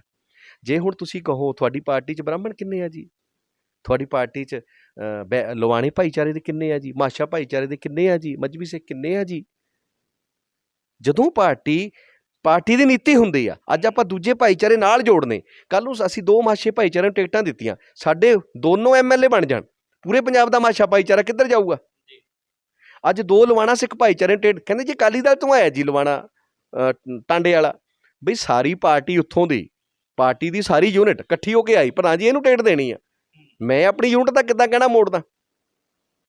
ਮੈਂ ਕਿੱਦਾਂ ਮੋੜਦਾ? ਅੱਛਾ, ਜਦੋਂ ਵਿਰੋਧੀ ਪਾਰਟੀਆਂ 'ਚ ਕੋਈ ਆਉਂਦਾ ਨਾ, ਉਹਨੂੰ ਤਾਕਤ ਮੰਨਿਆ ਜਾਂਦਾ ਕਿ ਉਧਰੋਂ ਤੋੜ ਕੇ ਬੰਦਾ ਲਿਆਂਦਾ। ਜਦੋਂ ਤੁਸੀਂ ਗੱਠਜੋੜ 'ਚ ਹੁੰਦੇ ਆ ਨਾ, ਗੱਠਜੋੜ 'ਚ ਉਹ ਬੰਦਾ ਲਿਆ ਕੇ ਆਪਣੇ ਵੱਲੋਂ ਕੈਂਡੀਡੇਟ ਅਨਾਉਂਸ ਕਰਦੇ, ਉਹਦਾ ਪ੍ਰਭਾਵ ਕਿਸੇ ਹੋਰ ਤਰੀਕੇ ਦਾ ਜਾਂਦਾ। ਮੰਨ ਲਓ ਸਾਡੇ ਦੋਨੋਂ ਲਵਾਣਾ ਸਿੱਖ ਭਾਈਚਾਰੇ ਦੇ ਜਿੱਤ ਕੇ ਆ ਜਾਣ, ਜਲੰਧਰ ਉੱਤਰੀ ਵਾਲਾ ਵੀ ਜਿੱਤ ਕੇ ਆ ਜਾਏ ਤੇ ਟਾਂਡੇ ਵਾਲਾ ਵੀ ਜਿੱਤ ਕੇ ਆ ਜਾਏ, ਤੇ ਅਕਾਲੀ ਦਲ ਕੋਲ ਤਾਂ ਇੱਕੋ ਹੀ ਲਵਾਣਾ MLA ਰਹਿ ਜਾਣਾ, ਬੀਬੀ ਜਗੀਰ ਕੌਰ। ਸਾਡੇ ਕੋਲ 2 ਹੋ ਜਾਣੇ, ਤੇ ਲਵਾਣਿਆਂ ਦੀ ਵੱਡੀ ਪਾਰਟੀ ਕਿਹੜੀ? ਫਿਰ ਉਹ ਭਾਈਚਾਰਾ ਕਿਹੜਾ ਕਹੂਗਾ ਸਾਡੀ ਕਿਹੜੀ ਪਾਰਟੀ? ਇਸ ਕਰਕੇ ਹਮੇਸ਼ਾ ਦੂਰ ਦੀ ਸੋਚ ਕੇ ਜਿਹੜਾ ਪਾਰਟੀ, ਮਾਨਯੋਗ ਭੈਣ ਕੁਮਾਰੀ ਮਾਇਆਵਤੀ ਜੀ, ਮਾਨਯੋਗ ਪ੍ਰਭਾਰੀ ਰਣਧੀਰ ਸਿੰਘ ਬੈਨੀਵਾਲ ਜੀ, ਜਾਂ ਪੂਰੀ ਸਟੇਟ ਬੋਡੀ ਜਦੋਂ ਕੋਈ ਫੈਸਲਾ ਲੈਂਦੀ ਆ ਉਹ ਬਹੁਤ ਸੋਚ ਸਮਝ ਕੇ ਲੈਂਦੀ ਆ। ਔਰ ਸੋਚ ਸਮਝ ਕੇ ਜਦੋਂ ਫੈਸਲਾ ਲੈਂਦੀ ਆ, ਕਿਉਂਕਿ ਕਾਂਗਰਸ ਤਾਂ ਇਹੀ ਸੋਚਦੀ ਸੀਗੀ ਬਈ ਇਹਨਾਂ ਨੇ ਉਹੀ ਸਾਈਕਲ ਤੇ ਚੱਲਣ ਵਾਲੇ ਵਰਕਰ ਖੜੇ ਕਰ ਦੇਣੇ ਆ, ਇਹਨਾਂ ਨੇ ਸ਼ਰਾਬਾਂ ਦੀ ਨੇਰੀ ਚਲਾਣੀ, ਨੋਟਾਂ ਦੀ ਝੇਰੀ 'ਚ ਸਾਡਾ ਮੁਕਾਬਲਾ ਕਿਵੇਂ ਕਰਨਾ। ਇਹਨਾਂ ਨੂੰ ਇਹ ਤਾਂ ਸੁਪਨਾ ਹੈ ਹੀ ਨਹੀਂ ਸੀਗਾ ਬਈ ਇਹ ਕਾਂਸ਼ੀ ਰਾਮ ਸਾਹਿਬ ਦੇ ਚੇਲੇ ਆ, ਬਰਾਬਰ ਦੀ ਟੱਕਰ ਦੇਣ ਵਾਲੇ ਚਿਹਰੇ ਖੜੇ ਕਰਨਗੇ। ਇਸ ਕਰਕੇ ਕਾਂਗਰਸ ਤਕਲੀਫ 'ਚ ਹੈ। ਜਦੋਂ ਕਾਂਗਰਸ ਨੂੰ ਤਕਲੀਫ ਹੋਈ ਵੀ ਇਹ ਤਾਂ ਸਾਡੀ ਬਰਾਬਰ ਦੇ, ਹਰ ਸੀਟ ਤੋਂ ਬਰਾਬਰ ਦੇ ਚਿਹਰੇ ਦੇ ਦਿੱਤੇ, ਹਰ ਸੀਟ ਤੋਂ ਸਾਨੂੰ ਵਕਤ ਪਾਉਣੇ ਵਾਲੇ ਦੇ ਦਿੱਤੇ। ਇਸ ਕਰਕੇ ਕਾਂਗਰਸ ਜਿਹੜੀ ਆ ਫਿਰ ਉਹ ਆਪਣੀਆਂ ਕਠਪੁਤਲੀਆਂ ਦੀਆਂ ਲਗਾਮਾਂ ਹਿਲਾਉਂਦੀ ਆ। ਬੋਲੋ ਤੁਹਾਨੂੰ ਗਨਮੈਨ ਦਿੱਤੇ ਹੋ ਆ, ਬੋਲੋ ਤੁਹਾਨੂੰ ਗਨਮੈਨ ਦੇਈਦੇ ਆ, ਬੋਲੋ ਤੁਹਾਨੂੰ ਨਵੀਆਂ ਸਕੋਰਪੀਓ ਦੇਤੀਆਂ, ਨਵੀਆਂ ਗੱਡੀਆਂ ਦੇਤੇ, ਬੋਲਦੇ ਕਿਉਂ ਨਹੀਂ? ਫਿਰ ਇਹ ਬੋਲਦੇ ਆ ਤੇ ਸਾਡੇ ਵਾਲੇ ਕੇਡਰ ਨੂੰ ਗੁੰਮਰਾਹ ਕਰਨ ਦੀ ਕੋਸ਼ਿਸ਼ ਕਰਦੇ ਆ, ਪਰ ਸਾਡੇ ਵਾਲਾ ਕੇਡਰ ਗੁੰਮਰਾਹ ਹੋਣੇ ਵਾਲਾ ਨਹੀਂ। ਅੱਛਾ, ਇੱਕ ਚੀਜ਼ ਹੋ ਰਿਹਾ, ਕੀ ਇਸ ਵਾਰ ਕੋਈ ਪੱਕੇ ਤੌਰ ਤੇ ਕੋਈ ਦਾਵਾ ਵਾਅਦਾ ਜਿਹੜਾ ਉਹ ਅਕਾਲੀ ਦਲ ਤੋਂ ਕਰਵਾਇਆ ਗਿਆ ਕਿ ਜਿੱਦਾਂ 96 'ਚ ਬਾਂਹ ਛੁਡਾ ਲਈ ਸੀ, ਸਾਲ ਵੀ ਨਹੀਂ ਨਾਲ ਰਹੇ ਸੀਗੇ, ਕਿਤੇ ਇਸ ਵਾਰ ਤਾਂ ਨਹੀਂ ਇੰਜ ਕਰੋਗੇ? ਇੱਦਾਂ ਦੇ ਦਾਅਵੇ ਵਾਅਦੇ ਕੋਈ ਪੱਕੇ ਤੌਰ ਤੇ ਕਰ ਲਏ ਆ, ਜਾਂ ਇਹ ਜਿਹੜੀ ਇੱਕ ਚਰਚਾ ਚੱਲਦੀ ਪਈ ਆ ਕਿ ਕੋਈ ਪਤਾ ਨਹੀਂ ਕਿਹੜੇ ਵੇਲੇ ਜੀ ਪਰਾਂ ਹੋ ਜਾਣਾ? ਹਾਲਾਂਕਿ ਹੁਣ ਜਿਹੜੀਆਂ ਸਥਿਤੀਆਂ 'ਚ ਆ ਗਿਆ ਤੇ ਲੱਗਦਾ ਕਿ ਇਹ ਮਜ਼ਬੂਤ ਗੱਠਜੋੜ ਹੋ ਗਿਆ, ਕਿਉਂਕਿ ਅਕਾਲੀ ਦਲ ਦੇ ਕੋਲ ਵੀ ਆਪਸ਼ਨ ਨਹੀਂ ਆ ਕੋਈ ਹੋਰ ਗੱਠਜੋੜ ਦੀ। ਤੇ ਇਸ ਵਾਰ ਦੀਆਂ ਸੰਭਾਵਨਾਵਾਂ, ਕੋਈ ਸ਼ਰਤ, ਕੋਈ ਪ੍ਰਨੋਟ ਰੱਖਿਆ ਜਾਂ ਜ਼ੁਬਾਨੀ ਕਲਾਮੀ ਸਾਰੀਆਂ ਚੀਜ਼ਾਂ ਚੱਲਦੀਆਂ ਪਈਆਂ ਨੇ? ਰਾਜਨੀਤੀ 'ਚ ਕਦੇ ਕੁਛ ਸਥਾਈ ਨਹੀਂ ਹੁੰਦਾ। ਰਾਜਨੀਤੀ 'ਚ ਨਾ ਕੋਈ ਪਰਮਾਨੈਂਟ ਦੋਸਤ ਹੁੰਦਾ ਹੈ, ਨਾ ਕੋਈ ਪਰਮਾਨੈਂਟ ਦੁਸ਼ਮਣ। ਸਾਡੀ ਨੇਤਾ ਭੈਣ ਕੁਮਾਰੀ ਮਾਇਆਵਤੀ ਜੀ ਆ। ਸਾਨੂੰ ਆਪਣੀ ਰਾਸ਼ਟਰੀ ਨੇਤਾ ਦਾ ਹੁਕਮ ਆਇਆ ਕਿ ਮੈਂ ਇਹ ਸਮਝੌਤਾ ਕਰਨ ਜਾ ਰਹੀ ਹਾਂ, ਆਹ ਸੀਟਾਂ ਆ, ਇਹ ਲੜੋ। ਅਸੀਂ ਇਸ ਪਾਰਟੀ ਦੇ ਛੋਟੇ ਜਿਹੇ ਸਿਪਾਹੀ ਆ, ਵਰਕਰ ਹੈ। ਆਪਣੀ ਰਾਸ਼ਟਰੀ ਨੇਤਾ ਦਾ ਹੁਕਮ ਮੰਨਣਾ ਸਾਹਿਬ ਕਾਂਸ਼ੀ ਰਾਮ ਜੀ ਨੇ ਸਾਡੇ ਖੂਨ ਵਿੱਚ, ਸਾਡੀਆਂ ਰਗਾਂ 'ਚ ਕੁੱਟ-ਕੁੱਟ ਕੇ ਭਰਿਆ ਆ, ਤੇ ਭੈਣ ਕੁਮਾਰੀ ਮਾਇਆਵਤੀ ਜੀ ਦਾ ਹੁਕਮ ਮੰਨ ਰਹੇ ਆ। ਜਦੋਂ ਵੀ ਉਹਨਾਂ ਦਾ ਹੁਕਮ ਜਿੱਦਾਂ ਦਾ ਵੀ ਆਏਗਾ ਉਹ ਮੰਨਾਂਗੇ। ਰਿਸ਼ਤਾ ਕਿੱਥੇ ਤੱਕ ਜਾਣਾ, ਕਿੱਥੇ ਤੱਕ ਨਹੀਂ ਜਾਣਾ, ਮੇਰਾ ਇਸ ਗੱਲ ਵੱਲ ਬਿਲਕੁਲ ਵੀ ਧਿਆਨ ਨਹੀਂ। ਮੇਰਾ ਧਿਆਨ ਇਸ ਗੱਲ ਵੱਲ ਹੈ ਕਿ 2020 ਦਾ ਮੈਚ ਹੈ ਤੇ ਜਿੱਤਣਾ ਆ, ਚੌਕੇ ਛੱਕੇ ਮਾਰ ਕੇ ਜਿੱਤਣਾ ਆ। ਇਹ ਜਿਹੜੀ 2022 ਦਾ ਮੈਰਾਥਨ ਹੈ, ਗੋਲਡ ਮੈਡਲ ਲੈ ਕੇ ਆਉਣਾ, ਬਸ ਇੰਨਾ ਹੀ ਧਿਆਨ ਹੈ। ਜਦੋਂ ਵੀ ਕਿਸੇ ਵੀ ਸਾਨੂੰ ਭੈਣ ਜੀ ਮੈਰਾਥਨ 'ਚ ਪਾਏਗੀ, ਉਹ ਗੱਠਜੋੜ 'ਚ ਪਾਏ ਚਾਹੇ ਇਕੱਲੇ ਪਾਏ, ਇਹ ਤਾਂ ਸਾਡੇ ਰੈਫਰੀ ਭੈਣ ਜੀ ਆ, ਸੀਟੀ ਉਹਨਾਂ ਨੇ ਮਾਰਨੀ। ਅੱਜ ਸਾਡੀ ਰੀਲੇ ਰੇਸ ਹੈ, ਜਿੰਨਾ ਭੱਜਾਂਗੇ ਅਸੀਂ, ਜਿੰਨਾ ਭੱਜ ਗਏ ਠੀਕ ਹੈ, ਅਗਲੀ ਅਸੀਂ ਉਹ ਫੜਾ ਦਾਂਗੇ ਅਕਾਲੀ ਦਲ। ਤਾਲਮੇਲ ਹੈ, ਕੋਆਰਡੀਨੇਸ਼ਨ ਹੈ ਆਪਸੀ, ਔਰ ਇਹ ਕੋਆਰਡੀਨੇਸ਼ਨ ਆਪਸੀ ਤਾਲਮੇਲ ਸੂਬੇ 'ਚ ਸਰਕਾਰ ਬਣਾਉਣ ਲਈ ਬਣਿਆ ਆ। ਔਰ ਜਿੱਦਾਂ ਦੇ ਪੰਜਾਬ ਦੇ ਹਾਲਾਤ ਬਣੇ ਆ, ਦੇਖੋ ਕਿੰਨੇ ਖੁਸ਼ਗਵਾਰ ਹਾਲਾਤ ਬਣੇ ਆ। ਭਾਜਪਾ ਔਰ ਕਾਂਗਰਸ ਘੋਲ ਮਥੋਲਾ ਹੋਏ ਪਏ ਆ, ਠੀਕ ਹੈ, ਤੇ ਉਹ ਕਾਂਗਰਸੀ ਜਿੰਨੇ ਹੀ ਆ ਉਹ ਸਾਰੇ ਹੀ ਭਾਜਪਾ ਨੂੰ ਛਾਤੀ ਤੇ ਹੱਥ ਮਾਰ ਮਾਰ ਕੇ ਕਹੀ ਜਾ ਰਹੇ ਆ, ਤੂੰ ਮਾਰਾ ਮੈਂ ਥਾਰਾ, ਭੁੱਲ ਨਾ ਜਾਵੀਂ ਵੇ। ਹੈ ਜਮਲੇ ਵਾਲਾ ਪੂਰਾ ਗੀਤ ਚੱਲ ਰਿਹਾ ਕਾਂਗਰਸ ਭਾਜਪਾ ਦੇ ਵਿੱਚ, ਸਾਰੇ ਹੀ ਕਾਂਗਰਸੀ ਭਾਜਪਾ ਨੂੰ ਕਹਿ ਰਹੇ ਤੂੰ ਮੇਰਾ ਮੈਂ ਤੇਰਾ, ਭੁੱਲ ਨਾ ਜਾਵੀਂ ਵੇ। ਹੈ ਔਰ ਆਮ ਆਦਮੀ ਪਾਰਟੀ, ਕਿਸਾਨ ਅੰਦੋਲਨ, ਜਿਸ ਤਰੀਕੇ ਨਾਲ ਕਾਂਗਰਸ ਨੇ, ਭਾਰਤੀ ਜਨਤਾ ਪਾਰਟੀ ਨੇ ਐਲਾਨ ਕੀਤਾ ਸੀ ਕਿ ਚਿੱਕੜ 'ਚ ਕਮਲ ਖਿਲੇਗਾ, ਤੇ ਭਾਜਪਾ ਆਪਣੀ ਰਣਨੀਤੀ ਤੇ ਚੱਲ ਰਹੀ ਹੈ, ਚਿੱਕੜ ਕਰ ਰਹੀ ਹੈ, ਪੰਜਾਬ ਦੀ ਰਾਜਨੀਤੀ ਨੂੰ ਗੰਧਲਾ ਕਰ ਰਹੀ ਆ, ਔਰ ਸੁਪਨਾ ਲੈ ਰਹੀ ਆ, ਸੁਪਨਾ ਇੱਕ ਸ਼ੇਖ ਚਿੱਲੀ ਵਾਲਾ ਕਿ ਪੰਜਾਬ 'ਚ ਕਮਲ ਖਿਲੇਗਾ। ਲੇਕਿਨ ਬਈ ਚਿੱਕੜ 'ਚੋਂ ਤਾਂ ਹਾਥੀ ਲੰਘ ਜਾਏਗਾ। ਹਾਥੀ ਤਾਂ ਦਲਦਲ ਵੀ ਪਾਰ ਕਰ ਜਾਂਦਾ, ਤਾਂ ਹੈ ਹੀ ਚਿੱਕੜ ਹੈ, ਤੇ ਚਿੱਕੜ 'ਚੋਂ ਹਾਥੀ ਲੰਘੇਗਾ, ਤੱਕੜੀ ਹਾਥੀ ਦੇ ਉੱਪਰ ਹੈ, ਔਰ ਹਾਥੀ ਔਰ ਤੱਕੜੀ ਮਿਲ ਕੇ ਚੰਡੀਗੜ੍ਹ ਦੀ ਵਿਧਾਨ ਸਭਾ 'ਚ ਜਾਣਗੇ। ਇੱਕ ਦੋ ਸਵਾਲ ਹੋਰ ਕਰਾਂਗਾ ਤੁਹਾਨੂੰ। ਕਿਸਾਨ ਜਥੇਬੰਦੀਆਂ ਵੀ ਚੋਣ ਮੈਦਾਨ 'ਚ ਇਸ ਵਾਰ ਨਿੱਤਰ ਰਹੀਆਂ ਨੇ। ਲੱਗਦਾ ਹੈ ਕਿ ਕਿਸਾਨ ਜਥੇਬੰਦੀਆਂ ਉਸ ਅੰਦੋਲਨ ਤੋਂ ਬਾਅਦ ਅਕਾਲੀ ਬਸਪਾ ਗੱਠਜੋੜ ਦੇ ਲਈ ਕੋਈ ਚੁਣੌਤੀ ਬਣ ਸਕਦੇ ਲਈ? ਬਾਕੀਆਂ ਲਈ ਤਾਂ ਜਿਹੜੀ ਚੁਣੌਤੀ ਹੋਣੀ ਹੈ ਸੋ ਹੋਣੀ, ਮੈਂ ਸਿਰਫ ਤੁਹਾਡੇ ਗੱਠਜੋੜ ਦੀ ਗੱਲ ਕਰਦਾ। ਲੱਗਦਾ ਹੈ ਕਿ ਤੁਹਾਡੇ ਲਈ ਕੋਈ ਚੁਣੌਤੀ ਉਹ ਸਾਬਤ ਹੋ ਸਕਦੇ ਨੇ? ਨਹੀਂ, ਕਿਸਾਨ ਅੰਦੋਲਨ ਚੁਣੌਤੀ ਨਹੀਂ ਹੋ ਸਕਦਾ, ਕਿਉਂਕਿ 32 ਜੋੜਾਂ ਵਾਲਾ ਕਿਸਾਨ ਅੰਦੋਲਨ, ਇੰਨੇ ਜੋੜ ਤਾਂ ਬੰਦੇ ਦੇ ਸਰੀਰ 'ਚ ਨਹੀਂ ਹੁੰਦੇ ਜਿੰਨੇ ਜੋੜ ਇਹਨਾਂ 'ਚ ਹੈ। ਔਰ ਦੂਸਰਾ, ਜਿਸ ਤਰ੍ਹਾਂ ਨਾਲ ਇਹ ਜੋੜ ਇੱਕ ਦੂਜੇ ਦੇ ਉੱਤੇ ਹਮਲਾ ਕਰ ਰਹੇ ਆ, ਇੱਕ ਕਹਿ ਰਿਹਾ ਦੂਜੇ ਨੂੰ ਕਿ ਇਹ RSS ਦਾ ਬੰਦਾ ਆ, RSS ਦੇ ਸੰਗਠਨ 'ਚ ਕੰਮ ਕਰਦਾ, ਉਹ ਉੱਧਰੋਂ ਮੋੜਮਾ ਉੱਤਰ ਭੇਜਦਾ ਆ ਕਿ ਉਸ ਮੀਟਿੰਗ 'ਚ ਤੁਸੀਂ ਵੀ ਸ਼ਾਮਲ ਰਹੇ ਆ, ਤੇ ਇਹ ਹਲੇ ਮਿਹਣੋ ਮਿਹਣੀ ਸ਼ੁਰੂ ਹੋ ਚੁੱਕਾ ਕੰਮ। ਲਵ ਲੈਟਰ ਜਿਹੜੇ ਇਹਨਾਂ ਨੇ ਭਾਜਪਾ ਨੂੰ ਪਾਏ ਆ, ਉਹ ਪਤਾ ਨਹੀਂ ਦੀਪ ਸਿੱਧੂ ਨੂੰ ਜਾਰੀ ਕੀਤਾ, ਪਤਾ ਨਹੀਂ ਕਿਹਨਾਂ ਨੇ ਕੀਤਾ, ਕਿਉਂਕਿ ਮੈਂ ਬਹੁਤ ਜ਼ਿਆਦਾ 32 ਜੋੜਾਂ ਦੇ ਵਿੱਚ ਫਸਿਆ ਨਹੀਂ, ਬਹੁਤਾ ਕਦੇ ਧਿਆਨ ਨਹੀਂ ਦਿੱਤਾ। ਮੇਰਾ ਤਾਂ ਪਿੰਡਾਂ ਦੇ ਆਮ ਕਿਸਾਨਾਂ ਵੱਲ ਧਿਆਨ ਸੀ, ਆਮ ਕਿਸਾਨ ਜਿਹੜਾ 2 ਕਿੱਲੇ ਦਾ 2.5 ਕਿੱਲੇ ਦਾ ਜਿਹਦੀ ਫਸਲ ਮਾਰੀ ਜਾ ਰਹੀ, ਜਿਹਨੂੰ ਕੋਈ ਬੀਮਾ ਨਹੀਂ ਮਿਲ ਰਿਹਾ, ਜਿਹੜਾ ਬੱਚਿਆਂ ਨੂੰ ਭੇਜਣ ਲਈ ਜ਼ਮੀਨ ਗਿਰਵੀ ਰੱਖ ਰਿਹਾ, ਜਿਹੜਾ ਧੀਆਂ ਨੂੰ ਵਿਆਹੁਣ ਲਈ ਜ਼ਮੀਨਾਂ ਗਿਰਵੀ ਰੱਖ ਰਿਹਾ, ਅੱਜ ਉਹ ਮਜ਼ਦੂਰਾਂ ਦੀ ਹਾਲਾਤ ਵਿੱਚ ਕਾਂਗਰਸ ਭਾਜਪਾ ਨੇ ਪਜਾ ਦਿੱਤਾ। ਅਤੇ ਮੈਂ ਤਾਂ ਉਹਨਾਂ ਬਾਰੇ ਸੋਚਦਾ ਰਹਿੰਦਾ ਹਮੇਸ਼ਾ। ਮੈਂ ਕਿਸਾਨ ਰਾਜਨੀਤੀ ਬਾਰੇ ਕਦੇ ਨਹੀਂ ਸੋਚਿਆ। ਕਿਸਾਨ ਅੰਦੋਲਨ ਬਾਰੇ ਆਪਾਂ ਪਿੱਠ ਨਾਲ ਪਿੱਠ ਲਾ ਕੇ ਖੜ੍ਹੇ ਰਹੇ ਹਾਂ। ਕਾਂਗਰਸ ਦੇ ਅੰਦੋਲਨ ਦੇ ਵਿੱਚ ਅਸੀਂ ਮੋਢੇ ਨਾਲ ਮੋਢਾ, ਕਿਸਾਨ ਅੰਦੋਲਨ ਦੇ ਨਾਲ ਅਸੀਂ ਮੋਢੇ ਨਾਲ ਮੋਢਾ ਜੋੜ ਕੇ ਕੰਮ ਕੀਤਾ ਆ। ਲੇਕਿਨ ਜਦੋਂ ਇਹ ਰਾਜਨੀਤੀ 'ਚ ਆਏ ਆ, ਮੈਂ ਉਹ ਕਿਤਾਬ ਬੰਦ ਕਰਕੇ ਪਾਸੇ ਰੱਖ ਲਈ ਆ। ਇਸ ਕਰਕੇ ਮੈਂ ਕੋਈ ਟਿੱਪਣੀ ਨਹੀਂ ਕਰਨਾ ਚਾਹੁੰਦਾ। ਅੱਛਾ, ਇੱਕ ਸਵਾਲ ਆਖਰੀ ਹੈ ਕਿ 13 ਨੁਕਾਤੀ ਏਜੰਡਾ ਸੁਖਬੀਰ ਬਾਦਲ ਹੋਰਾਂ ਨੇ ਦਿੱਤਾ ਆ, ਅਤੇ ਉਸ 13 ਨੁਕਾਤੀ ਏਜੰਡੇ ਦੇ ਵਿੱਚ ਹੀ ਬਹੁਜਨ ਸਮਾਜ ਪਾਰਟੀ ਆਪਣਾ ਮੈਨੀਫੈਸਟੋ ਸ਼ਾਮਲ ਕਰਿਆ ਮੰਨੇਗੀ, ਜਾਂ ਬਹੁਜਨ ਸਮਾਜ ਪਾਰਟੀ ਦਾ ਕੋਈ ਵੱਖਰਾ ਘੋਸ਼ਣਾ ਪੱਤਰ, ਮੈਨੀਫੈਸਟੋ ਜਾਂ ਜੋ ਵੀ ਨਾਮ ਤੁਸੀਂ ਇਹਨੂੰ ਦੇ ਸਕਦੇ ਹੋ, ਉਹ ਲੈ ਕੇ ਆਏਗੀ, ਅਲੱਗਾ ਹੋਏਗਾ, ਜਾਂ ਉਹਨਾਂ 13 ਨੁਕਤਿਆਂ ਦੇ ਵਿੱਚ ਹੀ ਸੰਮਿਲਿਤ ਮੰਨਿਆ ਜਾਵੇ? ਨਹੀਂ, ਉਹ ਸਾਡਾ ਸਾਂਝਾ ਪ੍ਰੋਗਰਾਮ ਹੈ, ਕਾਮਨ ਪ੍ਰੋਗਰਾਮ ਹੈ, ਲੇਕਿਨ ਉਹ ਹਲੇ ਪੂਰਾ ਨਹੀਂ ਹੈ। ਅਸੀਂ ਕਦੇ ਵੀ ਚੋਣ ਮੈਨੀਫੈਸਟੋ ਬਹੁਜਨ ਸਮਾਜ ਪਾਰਟੀ ਜਾਰੀ ਨਹੀਂ ਕਰਦੀ। ਬਹੁਜਨ ਸਮਾਜ ਪਾਰਟੀ ਦੇ ਬੱਚੇ ਨੂੰ ਪਤਾ ਸਾਡਾ ਚੋਣ ਮੈਨੀਫੈਸਟੋ ਕਿਆ ਆ। ਸਾਡਾ ਚੋਣ ਮੈਨੀਫੈਸਟੋ, ਜਦੋਂ ਆਪਾਂ ਦਲਿਤ ਪਛੜੇ ਵਰਗਾਂ ਦੀ ਗੱਲ ਕਰਦੇ ਹਾਂ, ਗਰੀਬਾਂ ਦੀ ਗੱਲ ਕਰਦੇ ਹਾਂ, ਗਰੀਬ ਮਜ਼ਦੂਰ ਕਿਸਾਨ ਦੀ ਗੱਲ ਕਰਦੇ ਹਾਂ, ਗਰੀਬ ਵਪਾਰੀ ਦੀ ਗੱਲ ਕਰਦੇ ਹਾਂ, ਵਿਦਿਆਰਥੀ ਦੀ ਗੱਲ ਕਰਦੇ ਹਾਂ, ਮੁਲਾਜ਼ਮ ਦੀ ਗੱਲ ਕਰਦੇ ਹਾਂ, ਤਾਂ ਸਾਡੇ ਤਾਂ ਇਕੱਲੇ ਇਕੱਲੇ ਵਰਗ ਨੂੰ ਪਤਾ। ਠੇਕਾ ਪ੍ਰਣਾਲੀ ਖਤਮ ਕਰਨਾ ਸਾਡਾ ਉਦੇਸ਼ ਹੈ। ਪੱਕੀਆਂ ਇਕੁਅਲ ਵਰਕ ਇਕੁਅਲ ਪੇ ਦੇਣਾ ਸਾਡਾ ਸਿਧਾਂਤ ਹੈ। ਔਰ ਜਿਹੜੀਆਂ ਦਬੀਆਂ ਕੁਚਲੀਆਂ ਜਮਾਤਾਂ ਆ, ਉਹਨਾਂ ਲਈ ਵਜ਼ੀਫਾ ਸਕੀਮਾਂ ਪੂਰੀ ਤਰ੍ਹਾਂ ਨਾਲ ਲਾਗੂ ਕਰਨੀਆਂ, ਸਿੱਖਿਆ ਤੰਤਰ ਨੂੰ ਮਜ਼ਬੂਤ ਕਰਨਾ, ਸਿਹਤ ਤੰਤਰ ਨੂੰ ਮਜ਼ਬੂਤ ਕਰਨਾ, ਔਰ ਜਿਹੜੀਆਂ ਵੀ ਮੰਗਾਂ ਡਿਮਾਂਡਾਂ, ਰਿਜ਼ਰਵੇਸ਼ਨ ਨੀਤੀ ਜਿਹੜੀ ਆ, ਜਿਹਨੂੰ ਲੰਗੜੀ ਕਰਕੇ ਸੂਬੇ ਦੇ ਵਿੱਚ ਪਿਛਲੀਆਂ ਹਕੂਮਤਾਂ ਨੇ ਦਿੱਤਾ, ਔਰ ਉਹ ਜਿਹੜਾ ਦਲਿਤ ਵਰਗ ਹੈ, ਸ਼ਡਿਊਲ ਕਾਸਟ ਵਰਗ ਹੈ, ਉਹ ਵਿਚਾਰਾ ਬੁਰੀ ਤਰ੍ਹਾਂ ਨਾਲ ਪਰੇਸ਼ਾਨ ਹੈ। ਉਹ ਰਿਜ਼ਰਵੇਸ਼ਨ ਨੀਤੀ ਨੂੰ ਠੀਕ ਕਰਨਾ ਸਾਡਾ ਪਹਿਲਾ ਕੰਮ ਆ। ਔਰ ਜਿਹੜਾ OBC ਜਮਾਤਾਂ ਨੇ, ਜਿਨ੍ਹਾਂ ਨੂੰ ਆਜ਼ਾਦੀ ਦੇ 74 ਸਾਲਾਂ 'ਚ ਬਣਦੇ ਹੱਕ ਅਧਿਕਾਰ ਨਹੀਂ ਮਿਲੇ, ਉਹਨਾਂ ਦਾ ਮੰਡਲ ਕਮਿਸ਼ਨ ਰਿਪੋਰਟ ਕਰਨਾ ਸਾਡਾ ਮੁੱਖ ਏਜੰਡਾ ਆ। ਇਸ ਕਰਕੇ ਸਾਡਾ ਉਹ 13 ਸੂਤਰ ਦੇ ਵਿੱਚ ਅਸੀਂ ਉਹਨਾਂ ਸਹਿਮਤ ਹੈ। ਸਾਡੇ ਨਾਲ ਆਪਸੀ ਸਲਾਹ ਮਸ਼ਵਰੇ ਤੋਂ ਬਾਅਦ ਉਹ ਜਾਰੀ ਹੋਇਆ ਆ। ਲੇਕਿਨ ਉਸ ਤੋਂ ਇਲਾਵਾ ਵੀ ਸਾਡੇ ਜਿਹੜੀਆਂ ਅਸਲੀ ਪਾਲਿਸੀਆਂ ਜਿਹੜੀਆਂ ਸਾਡੀਆਂ, ਉਹ ਜਿਹੜੀਆਂ, ਕਿਉਂਕਿ 13 ਪ੍ਰੋਗਰਾਮ ਤਾਂ ਸਾਡੇ ਹਰ ਜਨ ਲਈ ਆ, ਹਰ ਪੰਜਾਬੀ ਲਈ ਆ। ਲੇਕਿਨ ਕੁਛ ਮਾਮਲੇ ਇੱਦਾਂ ਦੇ ਨੇ ਜਿਹੜੇ ਬਕਾਇਦਾ ਤੌਰ 'ਤੇ ਵਿਸ਼ੇਸ਼ ਵਰਗਾਂ ਦੇ ਲਈ ਆ, ਉਹ ਵਿਸ਼ੇਸ਼ ਧਿਆਨ ਮੰਗਦੇ ਆ। ਉਹ ਸਾਡੇ ਅਲੱਗ ਤੌਰ 'ਤੇ ਨੇ। ਅਲੱਗ ਤੌਰ 'ਤੇ ਜਾਣੀ ਕਿ ਤੁਹਾਡਾ ਕੁਝ ਮੈਨੀਫੈਸਟੋ ਜਾਂ ਕਹਿ ਲਓ ਕਿ ਸੰਕਲਪ ਜੋ ਵੀ ਹੋਏਗਾ ਉਹ ਜਾਰੀ ਹੋਏਗਾ।